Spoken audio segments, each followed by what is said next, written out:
শুনলাম আমার বন্ধু আমার জন্য জীবনও দিয়ে লাইতারে। এখন চিন্তা করতেছি বড়লোক তো লাগবো। চিন্তা একটা প্ল্যানিং একটা পাইছি মাথার মধ্যে, ঠিক আছে। ডাক্তারের কাছে কুস্টুজ নিয়ে দেখলাম বিসি যে আছে না, বিসি নাকি একটার দাম হচ্ছে আপনার 72 লাখ। তাইলে একটা ব্যস্ত তো আর মানুষ মরে না মনে হয়। যদি মনে করেন যে একটা ব্যস্ত আরই ওর কাছ থেকে নিয়ে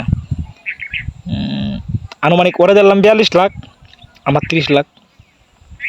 অল্প বয়সে কিন্তু লাইফ সাকসেস, জীবনে উন্নতি করতে হইলে ওরে বুঝাইতে হবে ওই জিনিসটা। আমার বুঝাই বললাম যে সমস্যা নাই, তুই ধর হলে আরও বেশি নিবি, 10 লাখ আরও বেশি নিলে গা, তুই 52 লাখ তুই নিলে গা, আমার 20 লাখ দিল হইব।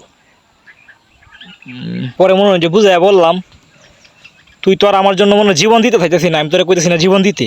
বললাম যে মনে করো যে একটা সাময়িক সমস্যা হইলে একটু হইলো তোর, মনে করো যে বাদ বাই জীবন টিবন মনে করো যে তোরা আমি দেখে রেখে নিলাম, ঠিক আছে। এখন মানে ধনী তো হওয়া লাগবো, একটা কিছু তো করানো তো লাগবো। বেকার করতেছি কিছু একটা করি, মনে কর যে তুইও লাইফ সেট মানে সাকসেস কর, আমারটাও একটু মানে হেল্পফুল হইলো তোর দ্বারাতে। তুই তো কোথাও এমনি জীবন দিলে আমার লাগে, জীবন দেওয়া লাগতো না, একটু হেল্প করলে আর কি বন্ধু হিসাবে। আচ্ছা তোরে এখন বন্ধুটারে ফোন দিয়ে আমার কল লাগবে, বিষয়টা সুন্দর করে বুঝাই কইতে হইব। আপনারা কোনটা কোন? বড় লোক তো অন লাগবো, বড় লোক আর নিজ্ঞা টেকনিক একটা পাইছি।